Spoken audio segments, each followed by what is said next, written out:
নমস্কার বন্ধুরা, শ্রাবণী রান্নাঘরে আপনাদের সবাইকে স্বাগত জানিয়ে আমি প্রতিদিনের মতো আবারও একটা রান্নার ভিডিও নিয়ে আপনাদের সামনে চলে এসেছি। আজকের আমি আপনাদের নিরামিষ একটা শশার রেসিপি বানিয়ে দেখাবো। আশা করি আপনাদের ভালো লাগবে। তার জন্য কিন্তু আমার পুরো ভিডিওটা আপনাদের দেখতে হবে। আর দেখা শুরু করার আগে একটা লাইক দেবেন, সুন্দর একটা কমেন্ট করবেন আর শেয়ার করতে ভুলবেন না। তাহলে চলুন আজকের আমি এই শশার রেসিপিটা কিভাবে বানাই সেটা আপনারা একবার দেখে নিন। রান্নাটা করার জন্য প্রথমে আমি এখানে দেখুন গ্যাসটা অন করে একটা কড়া বসিয়ে দিয়েছি। এবারে আমি কড়ার মধ্যে দিয়ে দেব প্রথমে মুগ ডাল। এখানে কিন্তু আমি অল্প সামান্য একটু মুগ ডাল দিয়ে দিলাম। এইবারে মুগ ডালটা কিন্তু আমি এখানে ভালোভাবে পরিষ্কার কাপড় দিয়ে মুছে নিয়েছি। তার কারণ দেখবেন বাজার থেকে মুগ ডাল কিনে আনলে মুগ ডালের মধ্যে অনেক নোংরা লেগে থাকে। সেই জন্য যেহেতু আমি ডালটা এখানে ধোবো না, সেই কারণে কিন্তু আমি ডালটা এখানে ভালো করে সুতির কাপড় দিয়ে মুছে পরিষ্কার করে নিয়েছি। এবারে দেখুন ডালটাকে কিন্তু এইভাবে গ্যাসটা লোতে দিয়ে আমি ডালটাকে একটু ভেজে নেব। ডালটা কিন্তু খুব ভালোভাবে একটু ভেজে নিতে হবে। আর ডালটা এমন করে ভাজবেন যাতে ডালটা ভালোভাবে ভাজা হয়ে যায় অথচ পুড়ে না যায়, সেটা কিন্তু লক্ষ্য রাখতে হবে। এইভাবে গ্যাসটা লোতে দিয়ে ভালোভাবে ডালটা ভেজে নিতে হবে। আর আমি প্রতিদিনের মতো আপনাদের একটা কথাই বলবো যে প্লিজ আমার ভিডিওটা আপনারা টেনে টেনে দেখবেন না, পুরো ভিডিওটা দেখুন। আশা করি আপনাদের ভালো লাগবে। দেখুন ডালটা কিন্তু প্রথমে আমি ভেজে নেব। মুগ ডালটা আমার এখানে দেখুন সুন্দর করে ভাজা হয়ে গেছে। আমি কিন্তু এটা একটু লাল করে ভেজে নিয়েছি। আপনারা দেখতেই পাচ্ছেন যে লাল করে ভাজা হয়ে গেছে। এর থেকে বেশি কিন্তু আমি আর ভাজবো না। এবার ডালটাকে একটা আলাদা জায়গায় তুলে রাখবো, রেখে একটু ঠান্ডা হতে দেব। ডালটা আমি আলাদা করে তুলে নিয়েছি, তুলে একটু ঠান্ডা হতে দিয়েছি। এইবারে আমি রান্নাটা করব। প্রথমে কড়াই দিয়ে দেব দেখুন সর্ষের তেল। এখানে কিন্তু আমি রান্নাটা সর্ষের তেলে করব। আপনারাও চেষ্টা করবেন সর্ষের তেলে করার, তবে যদি না পারেন তাহলে যে কোনো রান্নার তেলে কিন্তু রান্নাটা করতে পারেন। দেখুন তেলটা কিন্তু প্রথমে একটু গরম হতে দিতে হবে। আর এখানে কিন্তু তেলটা আমার প্রায় গরম হয়ে গেছে। এইবারে আমি এর মধ্যে দিয়ে দেব প্রথমে দুটো তেজপাতা। দিলাম। এবারে দেবো এখানে অল্প সামান্য একটু গোটা জিরে, অল্প একটু গোটা জিরে ফোড়ন দিলাম। গোটা জিরেটা ভালোভাবে একটু তেলের মধ্যে এইভাবে ভেজে নেব। যখন দেখবেন তেলের মধ্যে ভাজা হয়ে গেছে তখন আমি এর মধ্যে দিয়ে দেব হিং। এখানে কিন্তু যেহেতু নিরামিষ রান্না, সেই জন্য অল্প সামান্য একটু যদি হিং দেওয়া যায় তাহলে কিন্তু এটা খেতে ভীষণ ভালো লাগে। দেখুন হিংটা দিয়ে কিন্তু বেশি ভাজবো না, অল্প একটু হিং দিলাম, দিয়ে এবারে একটা আলু দিয়ে দিলাম। এখানে কিন্তু একটা মাঝারি সাইজের আলু আমি ব্যবহার করেছি। সেই আলুটা আমি এখানে দিয়ে দিলাম। দিয়ে আলুটাকে কিন্তু প্রথমে একটু লাল করে ভেজে নিতে হবে। আর আমি বলি যে হিংটা দিয়ে কিন্তু আপনারা ভাজবেন না। যদি হিংটা দিয়ে বেশিক্ষণ ভাজেন তাহলে কিন্তু হিংটা পুড়ে যাবে, তখন কিন্তু খেতে মোটেও ভালো লাগবে না।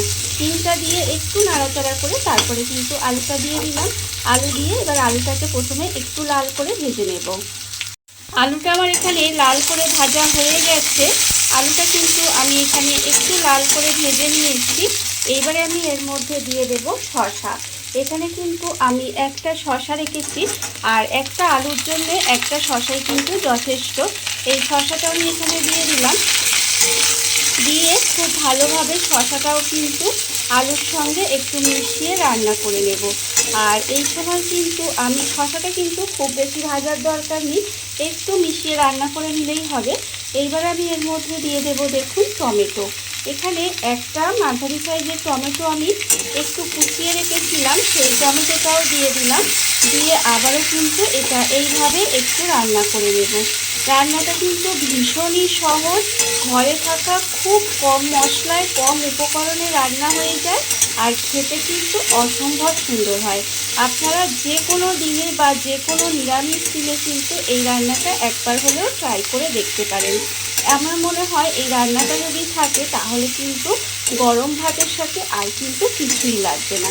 দেখুন টমেটোটা দিয়েও কিন্তু আমি একটু সময় রান্না করে নিলাম।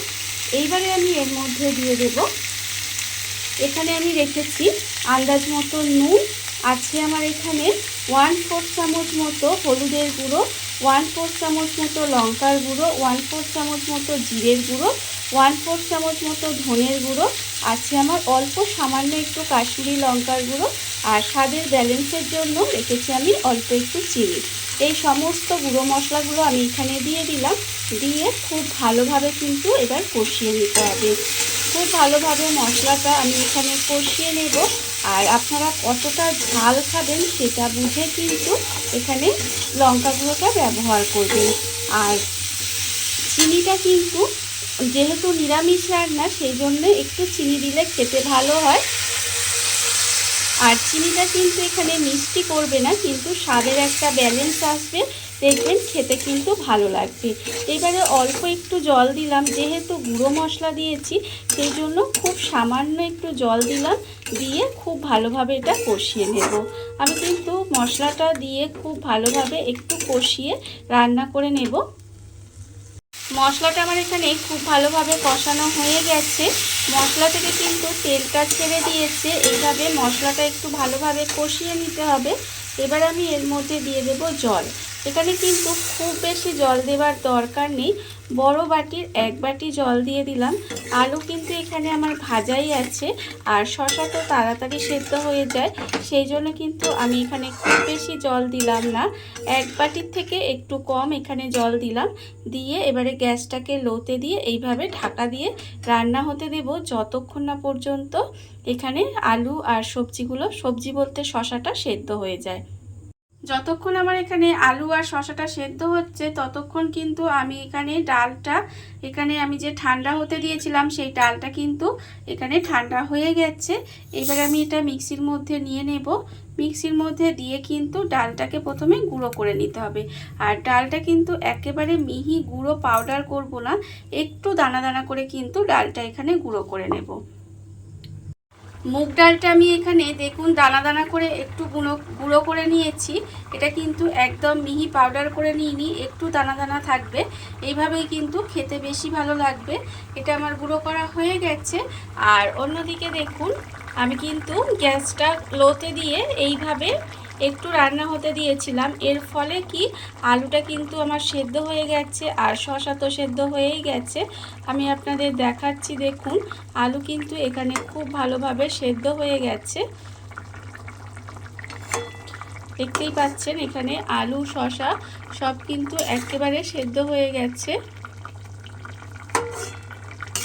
যখন দেখবেন এইভাবে খুব ভালোভাবে সব কিছু সেদ্ধ হয়ে গেছে তখন কিন্তু এখানে যে ডালটা আমি দানা দানা করে গুঁড়ো করে রেখেছিলাম সেই ডালটা কিন্তু এর ওপর থেকে দিয়ে দেব। এর ওপর থেকে ডালটা দিয়ে দিলাম। দিয়ে এবার খুব ভালোভাবে এটা কিন্তু মিশিয়ে দেব। মিশিয়ে আবারও ঢাকা দিয়ে কিছুক্ষণ এইভাবে রান্না হতে দিতে হবে। এইভাবে আপনারা কোনোদিন বাড়িতে বানিয়ে দেখবেন, সত্যি বলছি খেতে কিন্তু অসম্ভব সুন্দর হয়। দেখুন এইভাবে কিন্তু আমি ডালটা মিশিয়ে দিলাম। মিশিয়ে দিয়ে আবারও কিন্তু একটু ঢাকা দিয়ে রান্না হতে দেব। ডালটা দিয়ে মানে ডালের গুঁড়োটা দিয়ে আমি কিন্তু এইভাবে গ্যাসটা লোতে দিয়ে আবারও ঢাকা দিয়ে কিছুক্ষণ রান্না হতে দিয়েছিলাম। দেখুন রান্না কিন্তু আমার এখানে একেবারে রেডি হয়ে গেছে। দেখতেই পাচ্ছেন দেখতে কতটা সুন্দর হয়েছে।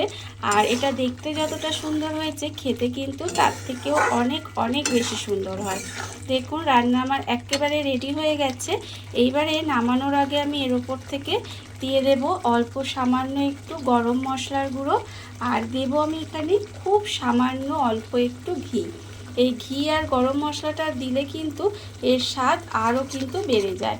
দেখুন এখানে কিন্তু এই ঘি গরম মশলাটা দিয়ে দিলাম। দিয়ে এবারে খুব ভালোভাবে এটা মিশিয়ে দেব।